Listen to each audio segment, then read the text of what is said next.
Successful people do what they love. Imagine you're at a dinner party seated next to someone you've never met before.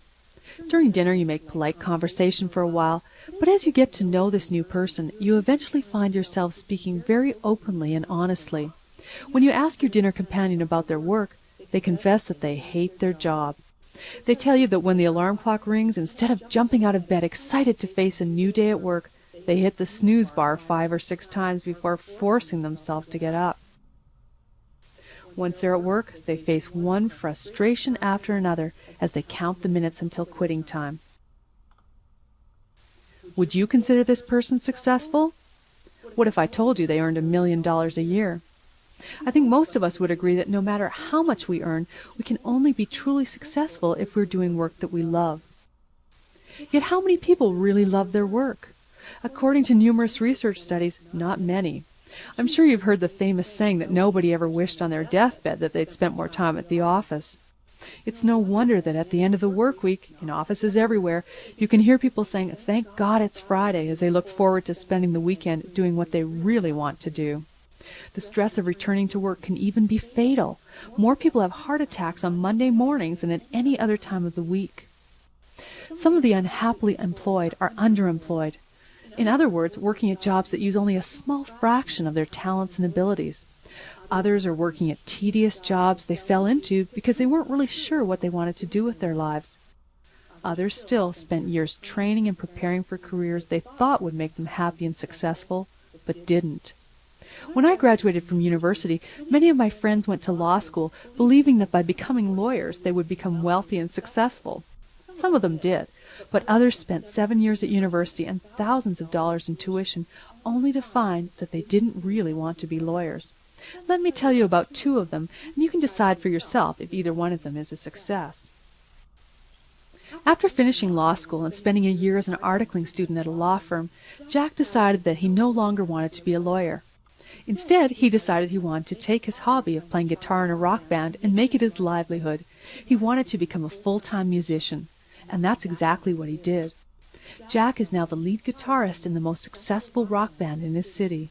His band has been the opening act for major recording artists. They've toured across the country, and their songs are heard on local radio stations. Jack isn't rich by many people's standards, but he loves what he's doing.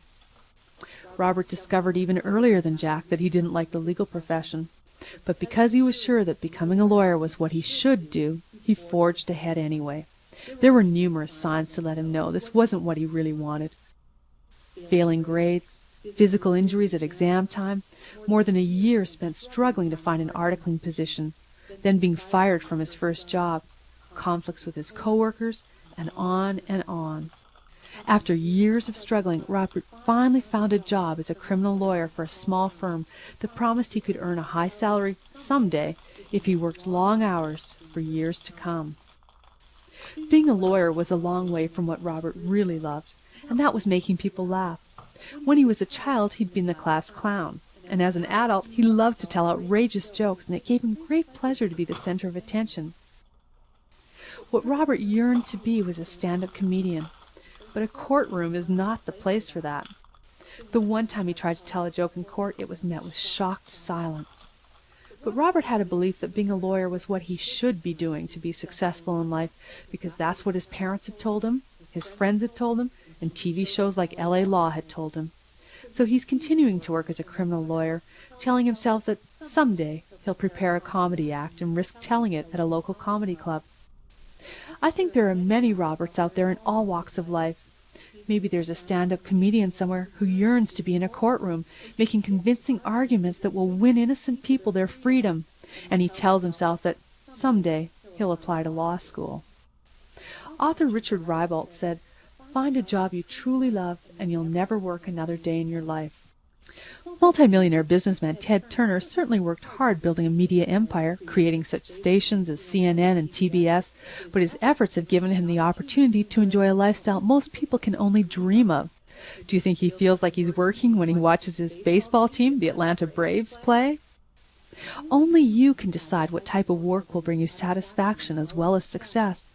To help you decide, you should examine your values to discover what is truly important to you in life, and then find work that supports those values. So take a look at the work you're doing now or have done in the past and identify what you've found fulfilling and what you've found frustrating. What do you wish you had more of in your life? Freedom? Financial security? Fulfillment? And what do you wish you had less of? And if you knew that you had exactly 10 more years to live, how would that change your life? Would you want to use more of your God-given talents? Would you want to spend more time with your family? Would you want to make sure your family was financially taken care of? Would you want to do work that made a difference in people's lives? It's never too late to start a new career or move forward in your chosen career. If you pick up an encyclopedia, you can read about Anna Mary Robertson Moses, considered one of the 20th century's most successful painters. Grandma Moses, as she was called, didn't even begin painting until she was 76 years old. Remember, in 10 years' time, you will be 10 years older whether you pursue your dreams or not. So why not pursue your dreams?